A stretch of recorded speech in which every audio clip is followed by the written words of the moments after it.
বৌমা শাশুড়ির এই ঝগড়ার প্রধান কারণ হচ্ছে জেনারেশন গ্যাপ, ঠিক কিনা? শাশুড়ি এক জেনারেশনের আর বৌমা আরেক জেনারেশনের। শাশুড়ি ভাবে একরকম, বৌমা ভাবে আরেক রকম। শাশুড়ি চায় বউর উপর খবরদারি করতে, বউ চায় শাশুড়ির উপর খবরদারি করতে। এই ডমিনেটিং এর কারণে কিলাকিলি আছে না নাই? এটা ঠিক না। আমার শাশুড়ি মায়েরা যারা আছেন, প্রথমে শাশুড়ি দিয়ে শুরু করি। আমার মাইকের আওয়াজ যে ঘরগুলোতে যায়, আমার শাশুড়ি মাদেরকে বলবো, বউদের উপর অত্যাচার করবেন না। ছেলেরে প্রশ্ন করে, তোর কাছে তোর বউ বড় না আমি বড়? আছে না নাই? এটা একটা প্রশ্ন হইল। তোর বউ বড় না আমি বড়? দুইজনেই বড়। তো এক ছেলে সুন্দর উত্তর দিছে, আমার কাছে ভালো লাগছে উত্তরটা শুনে। এক মা প্রশ্ন করছে, তোরে এতদিন আমি লালন পালন করে বড় করলাম, জীবন যৌবন তোর জন্য শেষ করলাম, আজকে বউ পাইয়া বউ তোর আপন হয়ে গেল? এবার ছেলে উত্তর দিছে, মা, আমার মুখ থেকে মা ডাক শোনার জন্য তুমি কি কষ্টটাই না করছো জীবনে। 10 মাস আমারে পেটে ধারণ করলা, খাইতে পারো নাই, বমি করছো, খালি ওষুধ খাইছো, তোমার পেট কেটে আমারে বের করা হয়েছে, 2 বছর আমারে দুধ খাওয়াইছো, পেশাব পায়খানা পরিষ্কার করেছো। বয়স যখন 3-4 তখন তোমার আমি মা ডাকছি। এই মা ডাকটা শোনার জন্য তুমি এত কষ্ট করছো, আর আরেকবারের মাইয়া এই ঘরে আইসাই তোমার মা ডাকা শুরু করছে। যেই মেয়েটা তোমারে মা ডাকে সে আমার আপন হবে না কেন মা?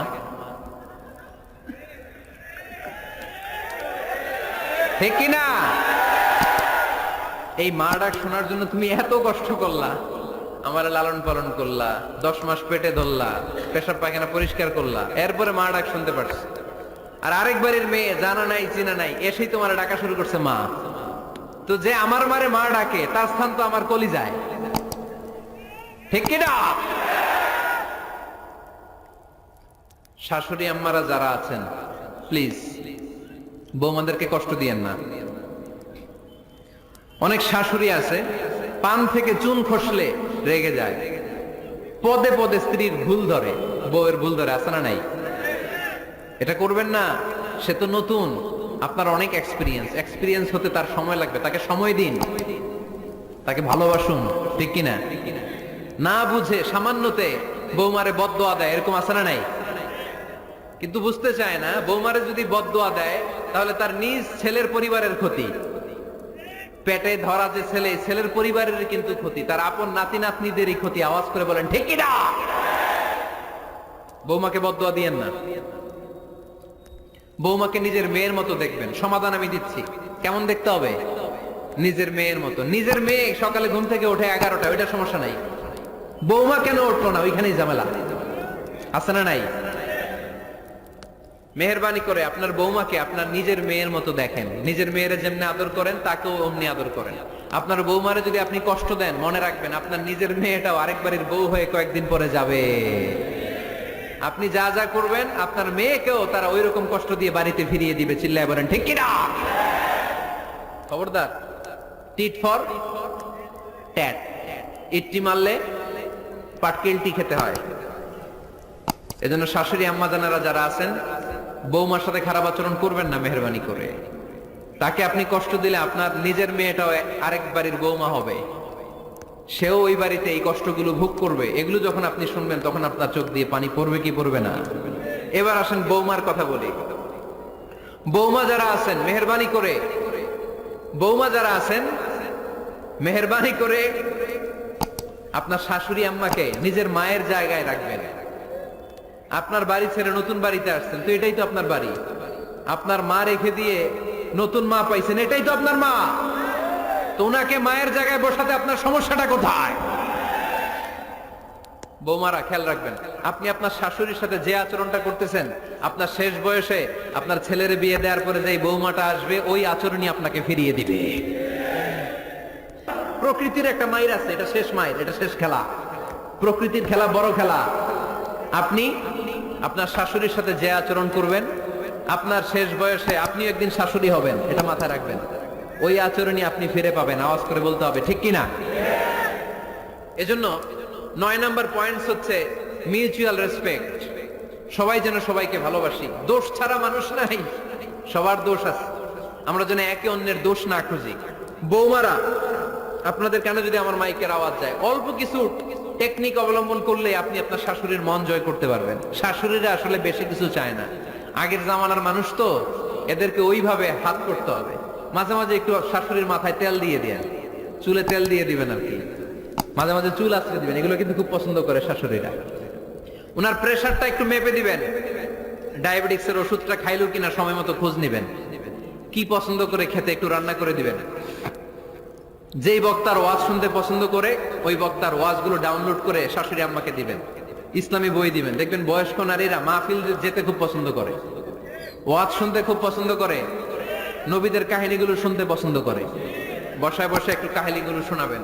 বাইরে বেরোলে জিজ্ঞেস করেন, আম্মা আপনার কিছু লাগবে কিনা। আর একটা টিপস আছে, চুল যখন আশ্রাবেন আর শাশুড়ির মাথায় যখন তেল দিয়ে দিবেন, তখন অতীতের কথা জিজ্ঞেস করেন। দেখবেন অতীতের স্মৃতিতে হারিয়ে গিয়েছে আপনার শাশুড়ি।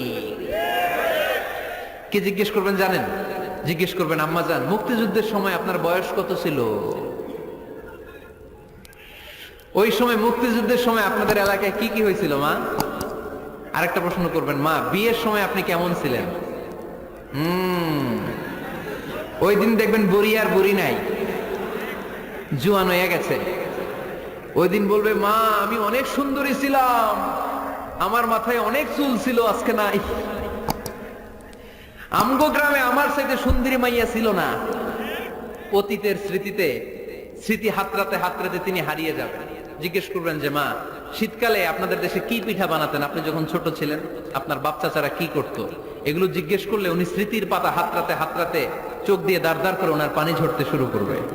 আপনার জায়গায়, ওনার হৃদয়ের মনি কোঠায় এমন জায়গায় পৌঁছবে, আপনার ছাড়া উনি কিছুই বুঝবে না। বৌমারা, এই অল্প কিছু টিপস অবলম্বন করে আপনারা আপনাদের শাশুড়ির মনকে জয় করতে পারেন। শাশুড়ি বৌমার দ্বন্দ্ব আমরা চাই না। আমরা চাই শাশুড়ি বৌমাকে নিজের মেয়ের মতো জানো, আর বৌমা শাশুড়িকে আপন মায়ের মতো ভালোবাসো, ঠিক কিনা? এই মিউচুয়াল রেসপেক্টই পারে শাশুড়ি বৌমার দ্বন্দ্বকে দূর করতে, আর ঘরটারে শান্তির টুকরা বানাতে। আওয়াজ করে বলেন ঠিক কিনা? কয়টা গেল? আর আছে কয়টা? দোয়া করবেন একে অপরের জন্য। দোয়া, সাইয়েদনা ইব্রাহিম ফ্যামিলির জন্য দোয়া করতেন, রব্বি জাআলনি মুকিমাস সালাতি ওয়া মিন যুররিয়াতি রব্বানা ওয়া তাকাব্বাল দুআ। ও আল্লাহ, আপনি আমার নামাজ কায়েমকারী বানান, আমার কলিজার টুকরা সন্তান ইসমাইলকেও নামাজ কায়েমকারী বানান, আমার দোয়াটা আপনার দরবারে আপনি কবুল করে নেন। সুবহানাল্লাহ পড়েন। রব্বানা ইন্নী আসকানতু মিন যুররিয়াতি বিওয়াদিন গায়রি যী যারইন ইনদা বাইতিকাল মুহাররাম। ও আল্লাহ, আমার সন্তান সন্ততি, আমার ফ্যামিলিকে ধুধু মরুপ্রান্তর এই উপত্যকার মধ্যে তোমার কাবা ঘরের সামনে রেখে গেলাম, তাদেরকে তুমি নামাজ কায়েমকারী বানিয়ে দিও। গোটা বিশ্বের সব মানুষের অন্তর আমার ফ্যামিলির দিকে আল্লাহ তুমি ঝুঁকিয়ে দিও। ওয়ারযুকহুম মিনাস সামারাত, ফলমূল দিয়ে আল্লাহ তুমি তাদেরকে রিজিকের ব্যবস্থা করে দিও। তার মানে সব নবীরা তাদের পরিবারের সদস্যদের জন্য দোয়া করতেন কি করতেন না? আবার কোরআন আমাদেরকে শিখালো, রব্বানা হাব লানা মিন আজওয়াজিনা ওয়া মিন যুররিয়াতিনা কুররাতা আ'য়ুন ওয়াজআলনা লিল মুত্তাকিনা ইমামা। ও আল্লাহ, এমন নেককার সন্তান, এমন নেককার স্ত্রী আপনি আমাকে দান করেন যাদের দিকে তাকালে আমার চোখ দুইটা ঠান্ডা হয়ে যায়। চক্ষু শীতলকারী স্ত্রী দেন। বিয়ে যাদের হয় নাই, ইয়াং ছেলেরা এই দোয়াটা করবা। বিয়ের জন্য দোয়ার দরকার আছে না নাই?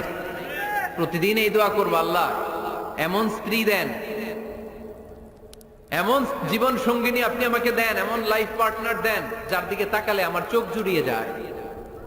এমন সন্তান আল্লাহ আপনি আমার ফ্যামিলিতে দেন যাদের দিকে তাকালে আমার চোখ দুইটা ঠান্ডা হয়ে যায়। নেককার সন্তান, নেককার স্ত্রী আল্লাহর কাছে দোয়া করে চেয়ে নিতে হয়। তাহলে ফ্যামিলি মেম্বার একে অপরের জন্য দোয়ার দরকার আছে না নাই? বাবা দোয়া করবে ছেলের জন্য, ছেলে করবে বাবার জন্য, মা দোয়া করবে মেয়ের জন্য, মেয়ে করবে মায়ের জন্য, ভাই করবে বোনের জন্য, বোন করবে ভাইয়ের জন্য। দোয়ার দরকার আছে না নাই? দোয়া করবেন সবাই সবার জন্য। এই যে কোরআনের বঙ্গানুবাদ পাওয়া যায় না এখন, কথা বলেন। স্মার্টফোন আছে কার কার দেখি? হ্যাঁ, কারা কারা স্মার্ট দেখি? হাজার হাজার স্মার্ট, মাশাআল্লাহ। এই স্মার্টফোনের ভেতরে আল কোরআন নামে বাংলায় কোরআনের একটা অ্যাপস পাওয়া যায়। কথা বলেন, পাওয়া যায় কি যায় না? আজকে থেকে এই অ্যাপসটা ডাউনলোড করে প্রতিদিন 1 আয়াত 2 আয়াত 3 আয়াত করে পড়া শুরু করে দেন। বাঁচতে হলে পড়তে হবে, বাঁচতে হলে জানতে হবে, ঠিক কিনা? এই স্লোগান আমাদেরকে শিখায়। এই স্লোগান তো আল্লাহ, এই স্লোগান দিয়েই তো আল্লাহ কোরআন শুরু করছে। ইকরা বিসমি রাব্বিকাল্লাযী খালাক। বাঁচতে হলে জানতে হবে, বাঁচতে হলে পড়তে হবে, পড়ার কোনো বিকল্প নাই। আওয়াজ করে বলেন ঠিক কিনা? সুজানগরের ভাইয়েরা, মোবাইলের অ্যাপসের ভিতরে আমরা কোরআন রাখতে রাজি আছি তো সবাই?